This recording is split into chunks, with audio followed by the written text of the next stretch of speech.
The lawyer slid the transfer documents across the mahogany table, and my son's face went white. But let me back up. The coffee was still hot when I opened the envelope from Marcus's wedding planner. Heavy cardstock, gold embossed lettering. The kind of invitation that cost more than I'd spent on my entire wedding to Catherine 42 years ago. Marcus Richardson and Vanessa Carrington request the honor of your presence. I set it beside Catherine's photograph on my desk. She smiled back at me in that eternal way photographs do. Frozen at 53, 3 years before the cancer took her. She wore the simple blue dress she'd love, the one she'd bought on sale and worn to every company dinner because it still works perfectly fine, James. He's getting married, I told her. Finally, my hands, callous from the early years when I'd mixed concrete and poured foundations myself, wrapped around the mug. Richardson Construction had started in a rented garage with one cement mixer and Catherine keeping the books at our kitchen table while our daughter Sarah slept upstairs. 38 years later, we employed 240 people across 3 states. Commercial construction, government contracts, infrastructure projects. The company Catherine and I built when everyone said we'd fail. Sarah had worked summers on job sites since she was 16. Learned estimating, project management, crew supervision. She could read blueprints before she could drive. Now, at 36, she ran our largest division, and the crews respected her because she'd earned it the same way Catherine and I had, with sweat and competence. Marcus had joined the company 5 years ago, after Catherine died. He'd studied business at an expensive university, worked in finance in New York, then came home when I needed him, or when he needed the executive salary and corner office I'd given him. I tried not to question which. I made him CFO, given him authority, trusted him to grow into leadership the way Sarah had. The phone rang. Marcus, Dad, you got the invitation? Just now. Good. Listen, Vanessa wants to have dinner before the wedding. Get to know you better.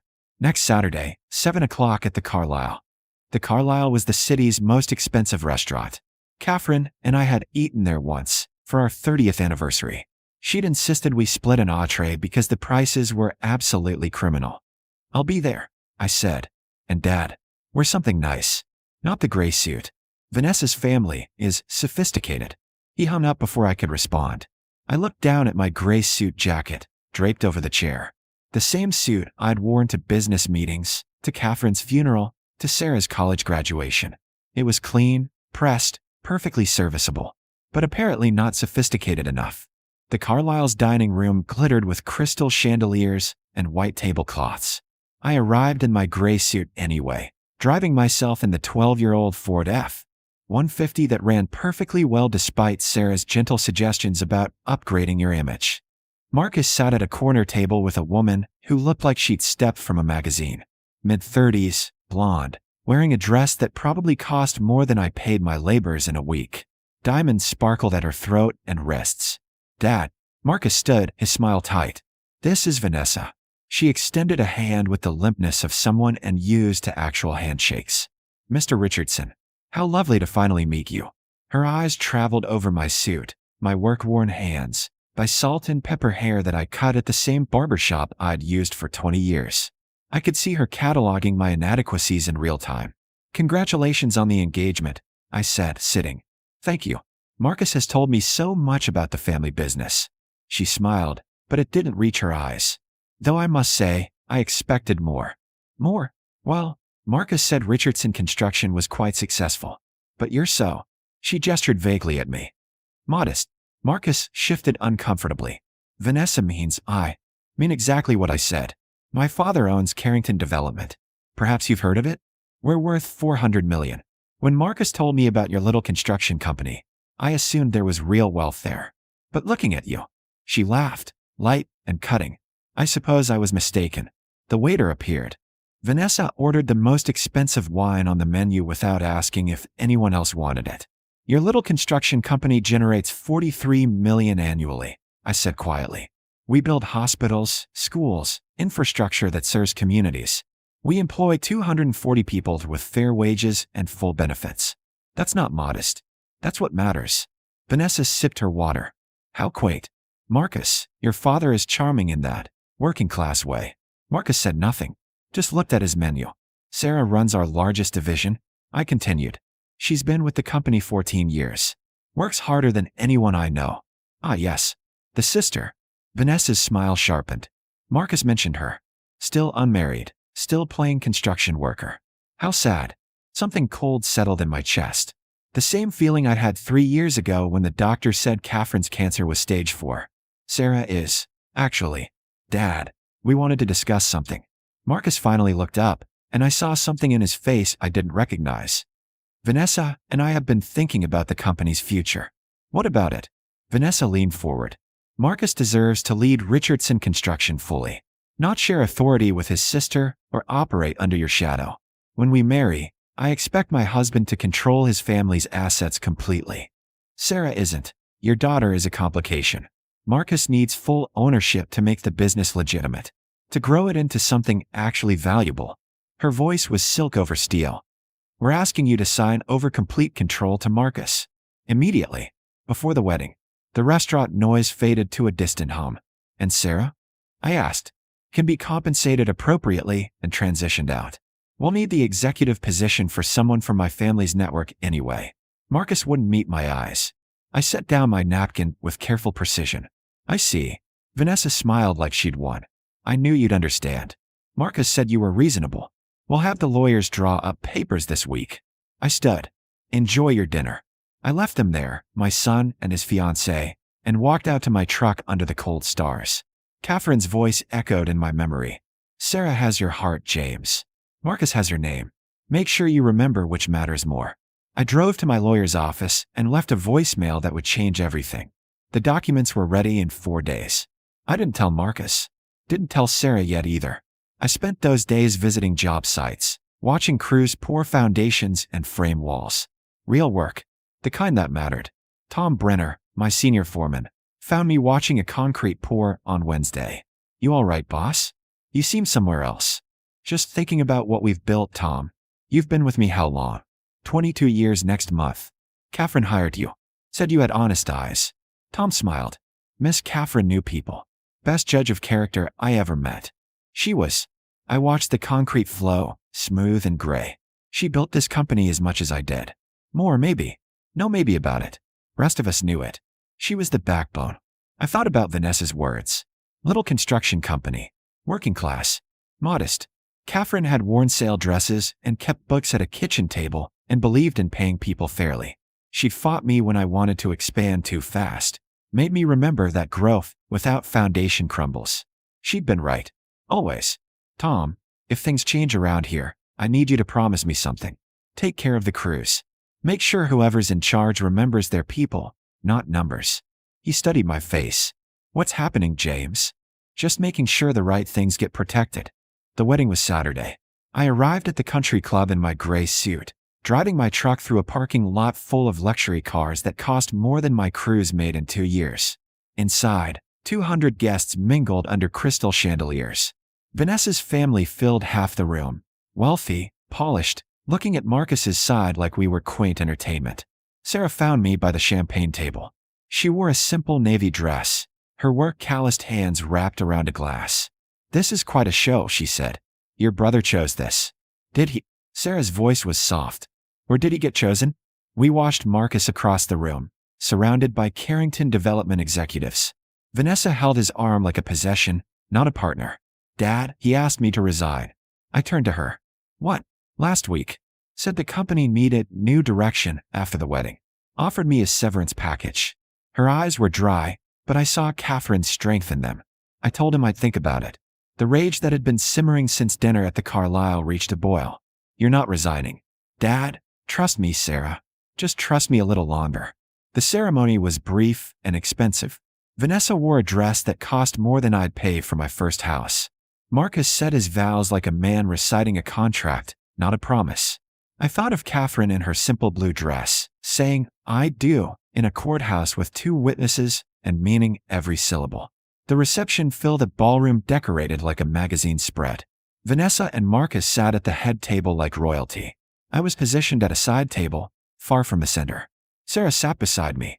They put you with the vendor representatives, she murmured. I've had worse company. Dinner was served. Speeches began.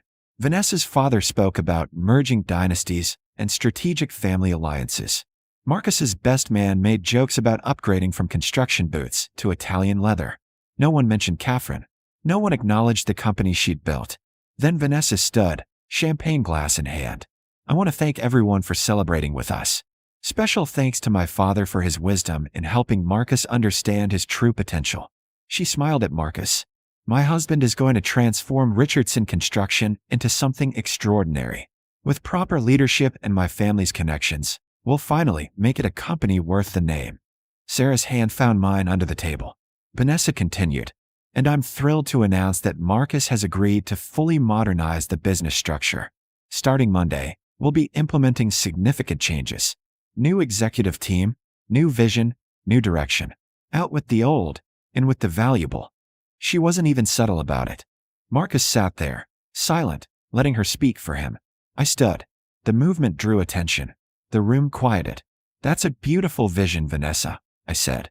My voice carried across the ballroom. But I'm afraid there's been a misunderstanding. Vanessa's smile froze. You see, you're right that Richardson Construction needs proper leadership. Catherine and I always believed that. We built the company on the principle that leadership is earned, not given. That it requires sacrifice, competence, and genuine care for the people doing the actual work. Marcus was staring at me now, something like fear in his eyes. Sarah, I said, has spent 14 years earning her leadership. She knows every aspect of the business. She works harder than anyone in that company. She treats our crews with the respect Catherine taught her they deserve. I pulled an envelope from my jacket pocket, which is why, as of yesterday, I transferred complete ownership of Richardson Construction to Sarah Richardson. 100%. She is now sole owner and CEO. The silence was absolute. Sarah's hand went to her mouth. Dad, Marcus. I looked at my son. You're welcome to continue as an employee if Sarah chooses to keep you, at whatever salary and position she deems appropriate. Or you can resign. That's between you and her now. Vanessa shot to her feet.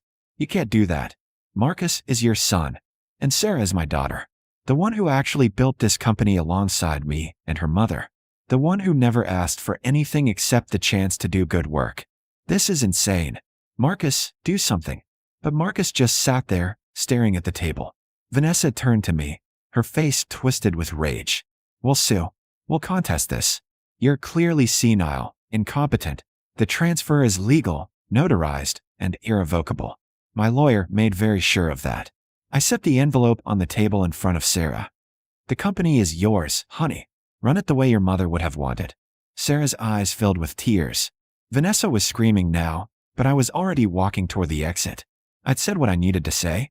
Behind me, I heard Sarah's voice, quiet but firm. Marcus, we need to talk. Privately.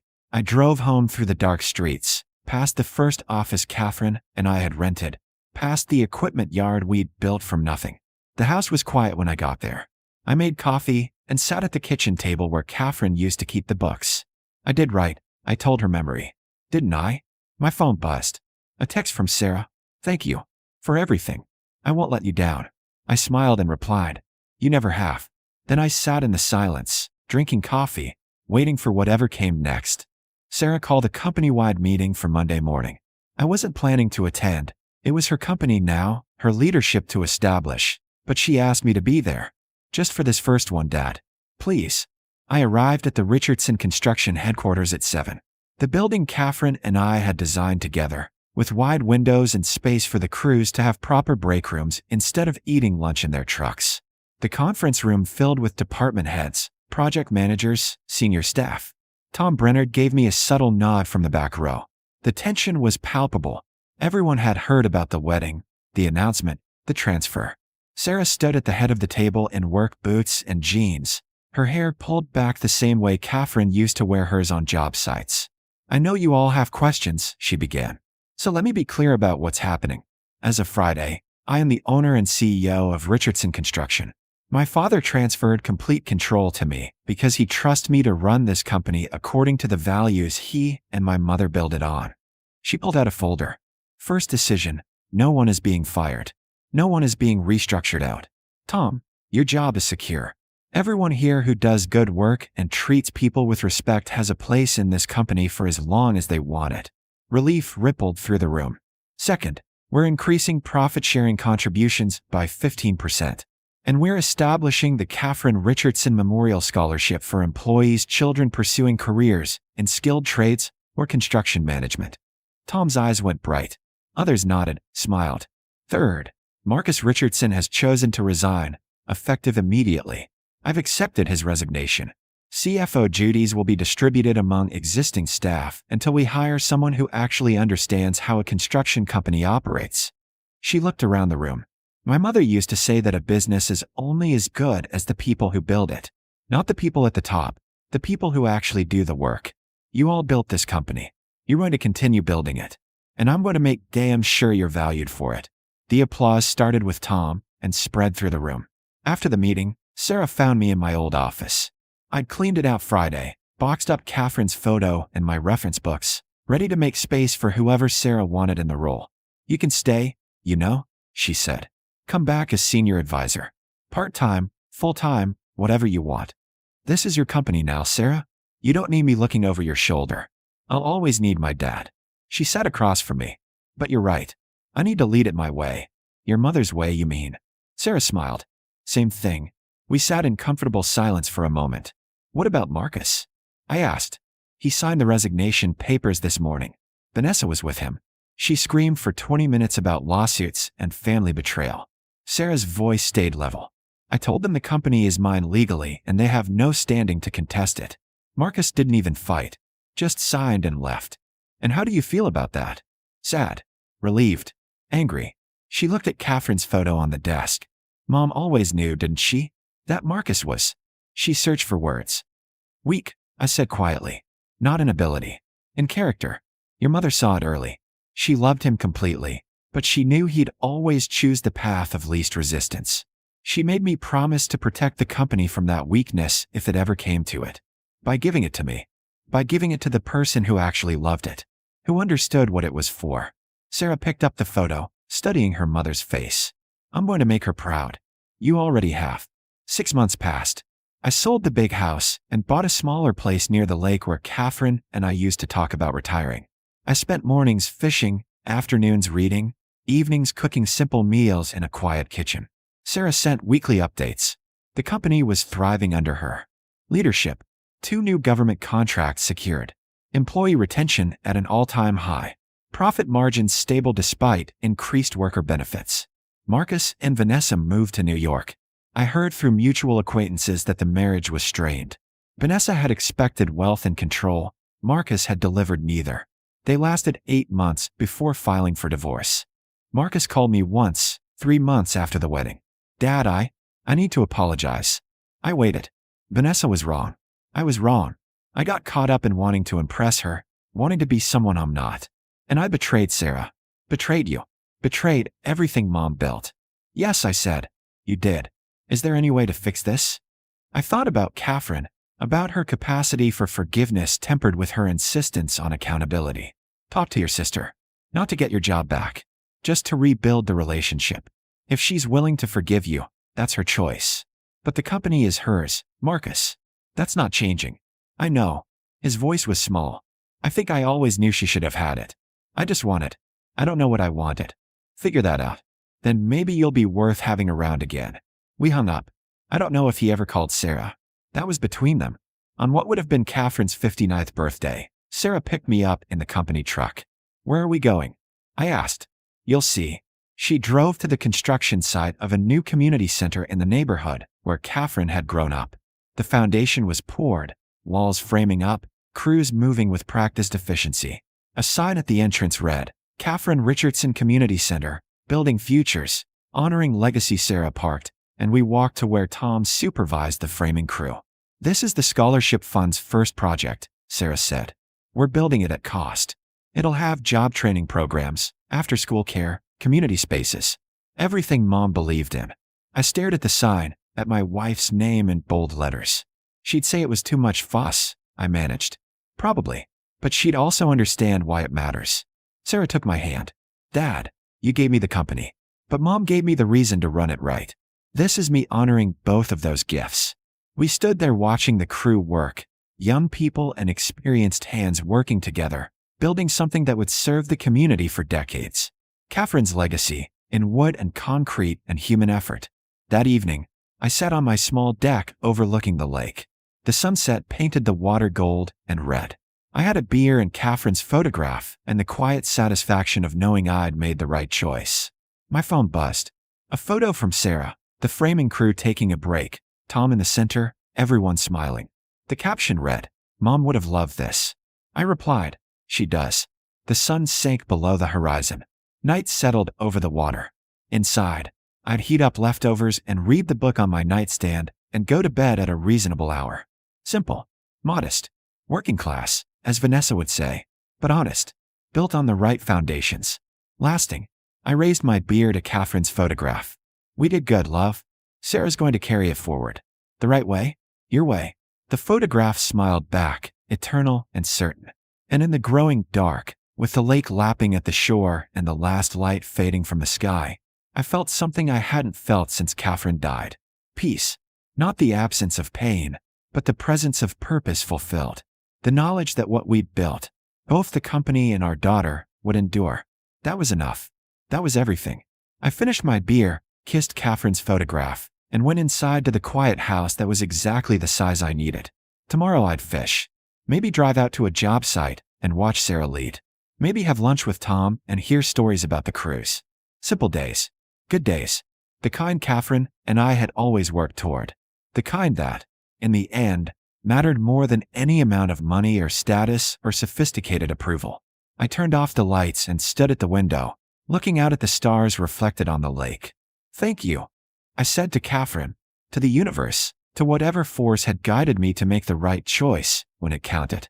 Then I went to bed, in a small house by the water, with my conscience clear and my daughter running the company we'd built with calloused hands and honest hearts. It was enough. It was more than enough. It was exactly what it should be.